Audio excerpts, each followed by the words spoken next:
피차 장성하지 않은 사람들끼리 이거를 뭐 너 좋아 이게 기준이 됐어 너 이제 사역을 해도 될 것 같아 이건 아니잖아요 솔직히. 안녕하세요. 이바울의 인사이트 이바울 목사입니다. 오늘은 블랙핑크의 그것이 알고 싶다 시간입니다. 이 시간은 신학생들과 함께 우리가 경험하고 있는 교회의 일반적인 통념과 전통에 대해 이야기하고자 합니다. 오늘도 블랙핑크와 함께합니다. 블랙님 인사 부탁드립니다. 네, 안녕하세요. 블랙입니다. 지난주에 이어서 긴장이 없는 모습이신 것 같아요. 네. 네, 오늘도 아주 잘해주실 거 기대하겠습니다. 핑크님 인사 부탁드립니다. 안녕하세요. 블랙핑크의 핑크입니다. 아, 오늘 남다른 텐션으로 진행하시는 건가요? 네. 네. 오늘 적응하기 힘들 것 같은데요. 오늘 말리지 않도록 제가 열심히 해보도록 하겠습니다. 오늘은 지난번에 이어서 우리가 다시 한번 생각해보는 시간을 갖도록 할게요. 지난번에는 평신도를 사역자로 세우는 것에 대해서 우리가 어떻게까지 받아들일 수 있을 것인가 나눴는데, 이번에는 구체적으로 우리가 어떻게 하면 평신도를 세울 수 있을 것인가에 대해서 생각해 보도록 하겠습니다. 여러분 어떻게 생각해 보셨는지, 경험이 있으신지, 사례들도 있으면 한번 얘기해 주셨으면 좋겠어요. 누가 먼저 해주시겠습니까? 이렇게 하실 겁니까? 여러분 방송하고 있는데 이렇게 하실 겁니까? 네. 제가 먼저 하겠습니다. 블랙님 먼저 해주시도록 하겠습니다. 네, 아직 제가 그 성도들을 세운 경험이 많지 않기 때문에 이게 구체적인 예가 될지 모르겠는데, 제가 이제 청소년 때랑 청년 때 예배팀을 이제 리더로서 섬기게 된 적이 있어요. 예배팀이 이제 예배만 하는 것이 아니라 예배 교육을 또 하고 이제 양육을 하는 시간이 있었는데, 아무래도 제가 이제 경험이 부족하고 지식이 부족하다 보니까 어떤 교재를 선택해야 할지, 어떤 식으로 그 예배 팀원들을 가르치고 인도해야 할지 어려움이 좀 있었던 것 같아요. 제 지식의 한계나 제 경험의 한계 속에서 예배팀을 이끌다 보니까 혼란도 있었고 매끄럽게 진행되지 않았던 것 같아요. 열매들이 있으셨어요? 열매라 함이 크게 없었던 것 같아요. 저는 열심히 얘기하고 저는 열심히 가르친다고 생각했는데, 솔직하게 얘기해서 피곤해하고 지루해하는 걸 느낄 수 있었어요. 배우는 분들이 예. 힘들어했다. 예, 그게 느껴졌어요. 본인은 열심히 했지만 저는 정말 열심히 했는데 네. 저는 정말 제가 아는 선에서 최선을 다해서 가르친다고 생각을 했는데 재미가 없었나 봐요. 그런 실패 경험인 것 같습니다. 네. 좋은 경험 얘기해 주셔서 감사합니다. 네.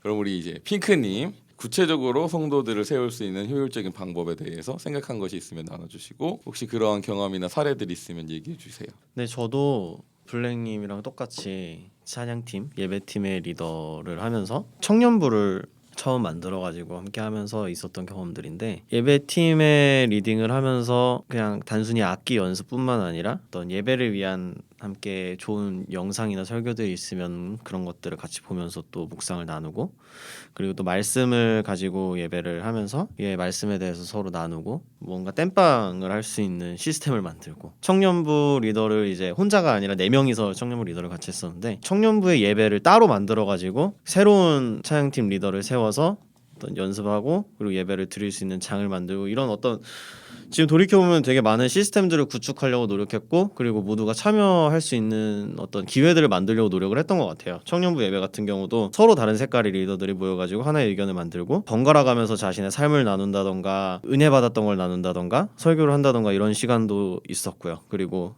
다 같이 나가가지고 노방 전도를 하고 그것들을 위해서 기도하고 전략을 짜고, 그래서 돌이켜보면은 방법적으로 사실 나쁘지 않은데? 라고 생각할 수 있는 일들을 많이 했는데, 그때 딱히 열매라던가 그래서 뭐가 있었지? 라고 생각한다면은 없는 것 같은데, 그 이유가 뭔가에 대해서 좀 곰곰이 생각해보니까 목적이 분명하지가 않았던 것 같습니다. 맞는 방법, 좋겠다고 생각하는 것들을 지속적으로 하기는 했지만, 그래서 이거를 하는 궁극적인 방향성이나 궁극적인 목적이 모호하지 않았나, 성취를 보기 위해서 돌이켜봤을 때는 부족하지 않는가라는 생각을 해보았습니다. 사실은 그 모든 과정이 교육을 하신 거고 양육을 하신 거예요. 그것을 하면서 만났던 한계가 목적이 분명하지 않으니까 하고 나서도 남는 게 없었다라는 것이죠.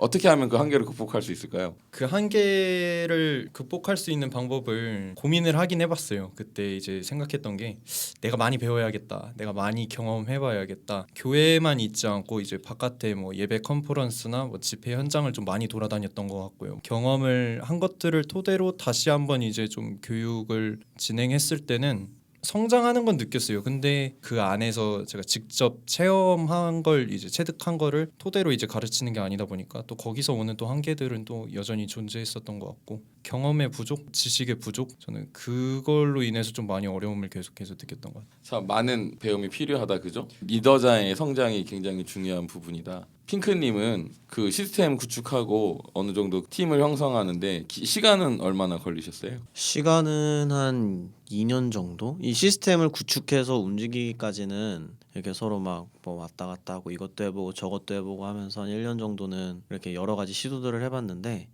그렇게 시스템이 하나 구축되고 되든 안 되든 동일한 것 패턴들이 반복되는 거는 한 1년이 지나고 나서부터 그렇게 됐던 것 같습니다. 이렇다 할 결과라는 거는 본직은 못한 것 같고 그냥 뭐 노방 전도를 하다가 어떤 사람이 관심을 보여서 교회 오기 시작한 거다던가 이런 소소한 작은 열매들은 있지만 그래서 이 모임의 존재 이유에 대해서 찾는다던가 아니면 궁극적으로 우리가 더 나아가야 할 방향에 대해서 고민한다던가 이런 것들은 없었던 것 같습니다. 좋습니다. 두 분의 이야기를 정리해 보자면 블랙님은 리더십의 역량이 중요하다. 우리가 효율적으로 평신도를 세우기 위해서 중요한 것은 리더십의 역량이다라는 말씀이셨고 저도 이 부분에 대해서 굉장히 동의합니다. 아무래도 우리가 사람을 잘 세우기 위해서 리더십의 역량이 중요한 부분 중에 하나인 것 같아요. 핑크님은 방향성이 명확해야 된다. 하지 않으면 아무리 효율적인 방법을 해도 그 열매를 거둘 수 없다라는 말씀을 주셨는데 너무 좋은 것 같습니다. 이건 개인적인 질문이고 만약에 내가 양육을 한다면 그 양육 대상에 대해서 내가 원하는 수준까지 예를 들어서 평신도를 사역자의 수준까지 끌어올린다라고 한다면 기간은 어느 정도를 예상하고 계세요? 그게 좀 주관적인 것 같은데 이제 저의 같은 경우는 저는 일단 사람을 세워놓고 이제 뭐 시행착오를 겪어가면서 성장시키는 걸 좀 추구하는 편이거든요. 제가 만났던 어떤 목사님은 목사님의 정해놓으신 어느 정도의 그 기준이 있더라고요. 근데 그 기준에 도달을 해야만 사역을 할 수 있다. 3년 정도 좀 길게 잡으시더라고요. 기간 동안에 말씀으로 양육하고 뭐 공동체가 어떤 건지 또 그 정신을 함께 공유하고 이런 기간들을 통해서 한 3년 정도 잡으셨던 것 같아요. 케이스 바이 케이스라는 게 리더십이 요망하는 어떤 그 사역자라고 생각하는 정도의 수준이 있을 거고 처음부터 다 준비가 되고 너무 같이 뭔가를 함께 하고 싶지만 그냥 우리 공동체의 어떤 방향성만 딱 공유만 되면 충분하겠다 싶은 사람들은 사실 커피 한 잔 마시는 것만으로 충분히 그 다음부터 같이 함께 사역을 할 수 있을 테지만 그게 아니라 당장 어제 예수님 믿고 처음 예수님 만난 사람을 뭐라도 하나 시키기 위해서 이런 어떤 교육들을 하게 된다면은 또 뭘 시키느냐에 따라서 기간이 너무 달라질 테니까 이게 이렇다 딱 얼마 걸린다 이걸 말씀 못 드릴 것 같아요. 목회자가 그 사람의 성장의 수준을 바라보는 거에 따라서 기간에 결정된다라고 하는 이야기죠. 그렇다면 우리가 양육이라는 걸 했을 때 성도를 사역자로 세운다라고 했을 때 양육이라는 것을 하는데 이걸 제자훈련이라고 할게요. 만약 양육과 제자훈련을 하는데 지난번이랑 겹쳐지는 이야기일 수도 있는 것 같아요. 성도의 수준을 어느 정도까지 바라봐야 되나 우리가 다시 한번 얘기해야 될 거라는 생각이 들었거든요. 제자훈련을 하거나 양육을 했을 때 실제로 이제 제자 훈련을 목적으로 하는 교회를 다녔었거든요. 그 제자 훈련이 뭘까 이제 제가 검색도 해왔는데 한 사람의 그리스도인이 예수 그리스도의 성숙한 제자로 나아가도록 자라나도록 양육하는 훈련을 말한대요. 그리스도인의 영적 재생산이 가능한 제자로 양육하는 제자 배가 훈련을 기본 원리로 하고 있고 그 모델로 이제 성경에 나타나는 예수님과 그 제자들의 그런 사역들을 목표로 모델로 삼고 있는데 목적이 이제 여러 가지가 되는데 한 4가지만 이제 말을 하면은 첫 번째가 하나님의 사람을 온전케 만들고 두 번째가 봉사의 일을 하게 하고 세 번째가 공동체를 세우고 네 번째가 복음의 증거자가 되는 것이라고 해요. 제가 진짜 실제로 이제 제자 훈련을 목적으로 하는 교회에 다녔을 때 느꼈던 것은 평신도가 사역을 하려면 하나님의 사람을 온전케 만든다가 이게 첫 번째 목표인데 이 기준치가 굉장히 좀 애매모호한 것 같아요. 목사님 입장에서 이 온전케 된다는 게 공동체 안에서 공동체 정신을 공유하고 말씀 양육을 통해서 이 사람이 온전케 되는 것을 얘기하는데 그 기준이 목사님에게 있다 보니까 굉장히 주관적이고 그 시간이 언제까지 소요되는지는 솔직히 정확히 잘 모르겠어요. 그냥 제 질문이 안 좋았는데 대답을 되게 잘해주신 것 같아요. 아, 네, 질문이 진짜 안 좋았다고 생각하는데 대답이 좋았어. 아, 너무 감사해요. 그러니까 제자 훈련을 하는 목사님의 원하는 수준이 있고 그게 무엇이냐인데 제자 훈련이 설명했을 때 그리스도의 성숙한 분량이다. 네. 성경적인 표현이라고 하면 장성한 분량인데 그럼 그 장성한 분량이 무엇이냐가 결국 중요하다는 얘기잖아요. 예, 그렇죠? 맞습니다. 그럼 도대체 그 장성한 분량이 뭘까요? 알 수가 없어요. 이걸 알 수가 아, 제자 없어요. 훈련을 그렇게 오래 배웠는데 몇 년을 해도 어느 정도인지 모르겠어요. 나는 이제 장성했다고 이 교만일 수도 있는데 나는 이미 장성한 분량에 이르렀다고 생각을 했는데 목사님이 보시기에는 아니야. 너는 아직 아니야. 좀 되게 연약하고 말씀으로 더 양육되어야 하고 공동체 안에 들어와야 하고 여러 가지 그 조건들이 있어요. 근데 그 조건들이 어느 정도까지 그 선을 충족을 해야 할지 가늠이 안 잡히더라고요. 그 주관적인 그 기준이 가늠자가 딱 목사님께 있더라고요. 뭔지 정확하게 모르겠는데 기준이 있는데 목사님에게 있다 이런 예. 얘기시죠. 네, 좋아요. 우리 핑크님은 제자 훈련의 목표 그 장성한 분량이 뭐라고 생각하세요? 제자 훈련의 목표치, 제자 훈련의 장성한 분량이라는 거는 사실 없지 않을까. 그래서 우리는 평생 교육적 관점에서 요람부터 무덤까지 우리는 평생 교육을 받아야 한다. 왜냐면은 이거를 교육을 어떤 기준을 가지고 계신 목사님도 그렇다고 온전하신 분이 아닐 거고 장성하신 분이 아닐 텐데 그러면 피차 장성하지 않은 사람들끼리 이거를 뭐 넌 좋아 이게 기준이 됐어 넌 이제 사역을 해도 될 것 같아 이건 아니잖아요 솔직히. 그래서 이게 그러니까 이 제자훈련의 목적이 뭐느냐가 사실 가장 중요할 것 같아요. 말 그대로 우리 교회의 어떤 사역자라는 그룹에 예를 들어서 간사라던가 셀 리더라던가 이런 사람들로 만들기 위한 목적을 가진 제자훈련이라면은 그것에 부합하게 교회의 방향성이라던가 아니면 셀 모임이 존재하는 목적 이런 것들 정도로만 이해할 수 있도록 가르쳐주는 게 아마 그 제자 훈련의 목적일 거고 아까 블랙님이 말씀하셨던 대로 어떤 장성한 분량 전반적인 어떤 제자 훈련에 관한 거라면 그거는 기간을 두고 하는 게 아니라 우리가 지속적으로 이어져야 할 만한 훈련일 거고 만약에 그렇다면은 커리큘럼이 도대체 뭘 어떻게 짜야 하느냐에 대해서도 생각을 해봐야 되지 않을까라는 생각을 합니다. 그러면 현실적인 얘기를 할게요. 우리가 성경적인 얘기를 떠나서 왜냐하면 우리는 이제 지금 교회의 전통과 통념을 다루니까 지금 그러면 일반적인 교회에서 제자 훈련을 통해서 바라는 수준이라고 여러분이 느끼신 게 있을 거라고 생각해요. 이제 성도들이 어떤 모습을 갖고 나오기를 원하는가. 제가 제자 훈련을 그 오카노 목사님이 하셨던 그 제자 훈련 교재로 했어요.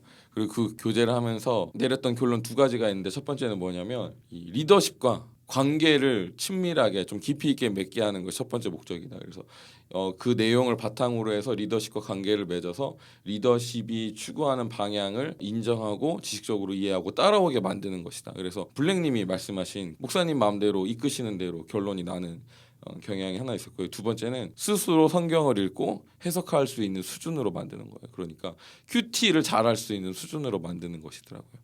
그래서 보면은 이게 사역자로 세우기 위한 목적인가 물론 제가 다 하진 않았어요. 오카노 목사님이 하셨던 기초 과정 정도만 했다고 할 수 있지만 그것들을 하면서 과연 리더십 사역자의 역량으로 키울 수 있을 것인가 열매를 거둘 수 있는 수준으로 키울 수 있을 것인가에 대해서는 제자훈련을 통해서는 결국에는 그 교회가 추구하는 구조와 비전과 시스템에 적합한 사람을 만들어내는 것에 불과하겠다라는 그런 생각을 했습니다. 다른 것들을 한번 생각해 보니까 질문하셔가지고 생각을 해보니까 약간 멤버십에 가입되기 위한 절차처럼 느껴진다고 해야 될까요? 진짜 어떤 제자를 만들기 위한 목적을 가지고 뭐 4주를 진행하던 12주를 진행하던 한다기보다 이거를 함께 한 사람들이 우리 교회의 멤버십으로 인정해줄게 이걸 함께한 사람들을 우리 교회 멤버십으로 인정해줄게 다 수료한 사람들을 우리 공동체의 일원으로 우리가 인정해줄 거야 라는 의미도 많이 느껴지는 것 같습니다. 공동체로서 확고히 자리 잡게 하기 위해서 제자 훈련을 하고 있다라는 말씀. 그래서 획일화라는 맥락이랑 되게 유사한 것 같아요. 정착이라고 할 수 있죠. 그렇다면 결국에는 지금 하고 있는 제자 훈련의 목적은 이유는 양적 성장인가라는 의문을 저희가 던질 수 있을 것 같아요. 지금 교회에서 일반적으로는 약간 양적 성장에 포커스를 맞춰서 제자 훈련을 하고 있는 것 같은데 성경적인 제자 훈련은 양적 성장에 포커스를 맞춘 것일까요? 질적 성장에 대해서도 분명하게 말하고 있는 것인가? 우리 좀 생각을 해봤으면 좋겠거든요. 제자 훈련에 대해서 공부를 해오신 블랙님께서 아주 1등 블랙님이 네, 이 부분에 대해서 아주 날카롭게 대답해 주실 수 있을 것 같습니다. 날카롭게 대답을 할지 모르겠는데요. 성경적인 제자 훈련은 전 그렇게 생각해요. 예수님께서 가르치고 행하신 것을 제자가 그대로 배워서 이제 가르치고 행할 수 있는 제자가 이제 그리스도의 그 장성한 분량까지 이르게끔 인도하고 제자가 그것을 액션을 취할 수 있는 그 단계까지를 말하는 것이 제자 훈련이라고 생각을 해요. 오늘날 제자 훈련의 목적이 제가 생각했을 때는 교회의 비전과 목회자의 비전에 평신도들을 일치시키려 하는 것이 아닐까. 그러다 보니까 이제 공동체를 중요시할 수밖에 없고요. 말씀 양육을 통해서 개인 경건 생활을 중요시하는데 치명적인 그 단점도 있다고 생각을 해요. 교회 내의 공동체를 중요시하다 보니까 그 안에서는 성장할 수 있는데 이러한 그 공동체가 사회에 영향을 준다고 기대하기는 좀 어렵다고 생각을 하거든요. 이게 중세 시대 때 어떤 수도원 운동과 같은 비슷한 그런 맥락처럼 저는 느껴졌던 게 우리들끼리의 문화가 자리 잡다 보니까 교회 내에서는 건강할 수가 있어요. 서로 이제 성경적인 교제를 통해서 신앙의 성숙은 이룰 수 있는데 교회가 사회적인 영향력, 사회적인 책임을 다하기는 능력이 좀 부족하지 않나. 저는 제자 훈련의 약점이라 하면은 사회적 책임에 조금 영향력이 좀 부족하다라고 생각을 합니다. 프로 종교인 양성 느낌인데 되게 아이러니하지 않아요? 근데 약간 양적 성장에 제자 훈련이 포커스는 맞춰져 있는데 반대로 그 제자 훈련의 또 다른 포커스는 교회 내부에서 서로가 멤버십이 되고 프로 종교인이 되고 이런 것들에 포커스가 맞춰져 있으면은 사실 밖으로 안 빠져나가는 거를 방지하기 위한 거지 외부에서 새로 들어오는 유입을 시키기 위한 것은 아닌 것처럼 보이는데 그건 결국 양적 성장과 또 반대되는 말이고 근데 이게 되나요? 된다고 할 수 있겠죠. 되니까 유지가 되고 있는 거겠죠. 아이러니함이 존재하는 것 같아요. 근데도 그게 어느 정도 유지되고 있다는 건 수평이동이 많다라고 할 수 있을 것 같아요. 지금 저희가 나누고 있는 건 그 성경에서 말하는 제자 훈련은 양적 성장인가 질적 성장인가. 근데 제자 훈련을 통해서 공동체에 소속시키고 그러는 것은 맞지만 질적 성장에 있어서는 부족하다. 지금 현재 이루어지고 있는 제자 훈련이 질적 성장에 있어서는 부족하다라는 것이 우리 블랙님의 지적이었고 질적 성장에 대해서 성경은 뭐라고 말하고 있을까? 우리가 그 부분에 대해서 좀 더 견해가 있어야 된다고 생각하거든요. 우리 핑크님. 그 지금 시행되고 있는 어떤 통상적인 제자 훈련이 양적 성장인가 질적 성장인가에 대한 근데 진짜 솔직히 말씀드리면 둘 다 아닌 것 같아가지고 네. 만약 양적 성장을 목표로 하는 제자 훈련이었다면 수평 이동이 아니라 완전한 새신자들이 교회로 들어올 수 있는 어떤 훈련 체계였어야 할 텐데 딱히 그런 것 같지도 않고 그렇다고 질적 성장이라고 하자니 기존의 성도들이 뭔가 전부 다 사역자화되는 그런 획기적인 효과적인 열매를 보여주는 것 같지도 않고 해서 둘 다 아닌 것 같습니다. 아, 성경에서 말하는 제자 훈련은 둘 다일 것 같습니다. 둘 다일 것 같습니까? 네. 지상 대계명만 봐도 너희는 가서 모든 민족에게 양적 성장을 얘기하고 말씀을 지켜 행하게 하라. 질적 성장을 얘기하고 있는 거니까 성경이 원하는 제자 양육의 모습은 양적 성장과 질적 성장 이 두 가지를 다 원하고 있지 않나라는 생각을 해봅니다. 네, 좋습니다. 저는 개인적으로는 교회들을 보면서 양적 성장의 교회들이 포커스를 많이 맞추고 있고 제자 훈련도 교회에서 벗어나지 않게끔 지키는 용도로 많이 쓰고 있다. 그리고 교인들이 많이 모이면 그 많이 모였다는 이유로 더 많은 분들이 찾아오시기 때문에 이 인원이 교회 내에 잘 정착하도록 하기 위해서 제자 훈련이 쓰이고 있다라는 부분에 대해서 저는 맞다라고 생각하는데 제가 느끼는 한계는 그래요. 그래서 결국에는 제자 훈련의 목적이 그저 성도들을 교회에 정착시키는 것인가? 그것이 예수님이 말씀하셨던 제자 훈련이고 양육의 목적인가? 블랙님이 해주셨던 말씀이 에베소서 4장 11절 말씀이잖아요. 그리스도의 장성한 분량에 이르게 하는 거, 성숙함에 이르게 하는 건데 교회에 정착하게 하는 것이 과연 성숙함이 이른가? 라는 질문을 한다면 그렇지 않다. 분명히 우리가 한계를 경험하고 있다. 지금 한국에서 이 일반적으로 제자 훈련이라고 했을 때 이해되는 부분에 있어서 한계를 가지고 있다라고 생각합니다. 저는 약간 이렇게 가게 되는 이유가 교회의 목적이 인원을 늘리고 양적인 재정을 늘리고 이런 데 포커스를 맞춰 있으니까 교회가 계속해서 양적 성장에 집중을 하면서 제자 훈련을 진행하고 있다라고 생각해요. 그러니까 결국에는 이 제자 훈련도 교회의 목적에 맞게 이제 목사님들이 이끌어 가시는 거고 그래서 결국에는 교회가 변화되기 위해서 평신도를 어떻게 세울 수 있을 것인가인데 어떤 사회의 영향력을 바라고 하나님의 뜻을 나타내기 위한 수준까지 간다면 제자훈련의 수준이 바뀔 것이라고 생각합니다. 그래서 교회의 존재 목적을 우리가 더 깊이 생각할 수 있어야 된다라고 생각해요. 지금 교회가 교회 성장의 신화 양적 성장의 신화에 빠져 있다라고 생각하는데 그것만이 교회의 목적인가? 양적 성장도 너무나도 중요하지만 그것 이상의 교회의 존재의 목적이 있지 않을까라고 생각하거든요. 교회의 목적은 일단 그 복음을 듣고 구원을 얻게 하기 위함이라고 그게 첫 번째 목적이 되어야 하고요. 근데 그것만큼 중요한 것은 사회적인 책임을 다하는 것이 그 교회의 존재 목적이라고 생각합니다. 앞서 말했듯이 그 제자 훈련의 치명적인 단점 중에 하나가 내부적으로 결속력을 다지는 데는 정말 유용하고 그 한 성도를 정말 사역자의 수준으로서 양성한다는 것에 있어서는 정말 탁월할 수도 있는데 한국 교회 안에서 지금 제자 훈련의 그런 흐름들을 보면은 우리끼리의 문화 아까도 말씀드렸다시피 그리스도인들끼리의 사이에서는 저 교회는 뭔가 믿음도 좋고 신앙도 뜨겁고 결속력이 좋아 이런 모습들을 보면은 그 수평 이동이 일어나게 되거든요.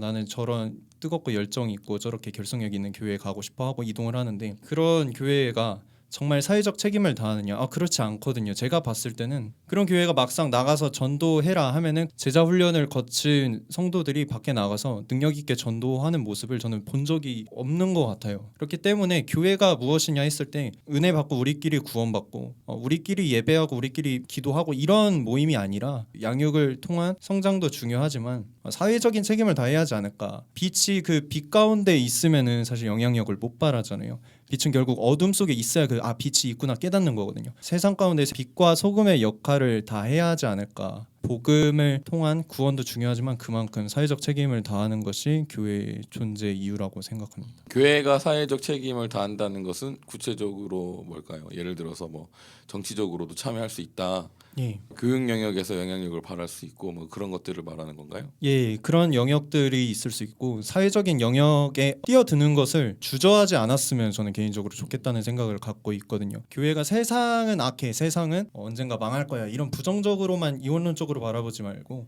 이 세상을 우리가 정말 하나의 구원의 대상으로 변화의 대상으로 바라보고 우리가 변혁을 시도를 해야 하는 게 교회의 존재 이유라고 생각해요. 대표적인 문제들이 정말 많죠. 양극화 문제도 있고요. 하다못해 진짜 교회 안에서도 대형 교회와 소형 교회의 그런 양극화 문제도 굉장히 심각하거든요. 대형 교회는 지금 코로나 사태 속에서도 정말 잘 유지되는데 소형 교회, 개척 교회 같은 경우는 지금 문 닫는 교회들이 정말 많이 있어요. 그런데 대형 교회가 이런 문제를 해결하고 있냐? 그렇지 않거든요. 세계적으로 일어나고 있는 어떤 빈곤 문제나 기아 문제도 전 세계 교회가 조금씩만 그 헌금을 통해서 돕는다면 사실 해결 가능한 문제인데 그렇지 않거든요. 여전히 기아 문제가 존재하고 빈곤 문제가 존재하고 전 세계적으로 막 기술이 발달하고 과학이 발달하고 굉장히 경제적으로 성장한다고 하지만 여전히 빈곤 문제, 기아 문제는 해결되지 않고 있는데 이건 누가 해결해야 하느냐 이 말이죠. 제가 생각했을 때는 그리스도인이 이런 책임을 져야 하지 않을까 생각합니다. 네. 핑크님의 이야기를 들어볼게요. 네, 사실 이거는 제가 목사님께 여쭤보고 싶었던 질문이긴 합니다. 교회의 기능에 대해서는 굉장히 많이 이야기하고 있는 것 같아요. 예를 들면 교회 오중 직무라고 해서 뭐 예배, 교제, 교육, 봉사, 전도라던가 방금 블랙님이 얘기하셨던 어떤 사회적 책임이라던가 교회가 영향력을 발휘하는 것 이런 것들 모두가 교회가 궁극적으로 존재하는 하나님이 교회라는 걸 만든 이유라기보다 약간 교회가 마땅히 해야 할 어떤 뭐 교회가 해야 할 기능에 대해 이야기를 하는 것 같은데 그러면 도대체 성경 안에서 이야기를 했을 때 하나님이 교회라는 거를 만드신 이유가 뭘까가 모르겠어서 궁금하고 그럼 교회라는 단어가 애초에 성경에 나온 단어인가? 라는 생각도 들고 지금 우리가 여기는 교회는 에클레시아인가 오이코스인가 아니면은 뭐 어떤 또 다른 개념인 건가? 그게 궁금합니다. 그래서 사실 저는 해답이 듣고 싶습니다. 네. 저도 사실 늘 고민하고 지금도 늘 생각해요. 과연 교회는 양적 성장을 위해서만 존재하는가? 교회란 무엇인가에 대해서 계속 의문을 던지거든요. 근데 저에게 있어서 교회에 대해서 가장 감동을 줬던 말씀은 이 말씀입니다. 에베소 나와 있는데 교회는 그리스도의 몸이니 만물을 충만케 하는 자의 충만이니라라고 되어 있거든요. 그러니까 하나님은 만물을 충만하길 원하시고 그 충만하게 하시기 위해서 교회를 쓰시길 원하신다라는 거예요. 충만하게 하시고자 하시는데 과연 그것이 무엇일까? 그것을 안다면 교회가 만물을 충만케 하는 자의 충만이니까 그 목적을 알 수 있겠죠. 저는 그 부분에 대해서 이렇게 생각합니다. 에덴 동산에서 인류가 범죄함으로 하나님의 통치가 세상에서 사라졌습니다. 사단이 그것을 통치하게 됐고 온 세상이 하나님으로 충만했던 시기에서 사단이 통치하는 곳으로 충만해졌다라고 할 수 있거든요. 저는 그래서 이제 교회를 세우신 이유는 잃어버린 그 하나님의 통치, 이거를 구체적으로 우리가 상상할 수 있었으면 좋겠는데, 예를 들어서 우리가 일반적으로 부모와 자녀 간에 있는 트러블 있잖아요. 문제가 있어요. 만약에 하나님의 통치가 있다면 우리가 상상할 수 있는 최고의 아름다운 모습을 상상할 수 있을 거예요. 그런 화목이 상식에 되게 하는 뭔가 원리가 있지 않을까? 부부 간의 관계, 지금 이혼율이 엄청 높잖아요.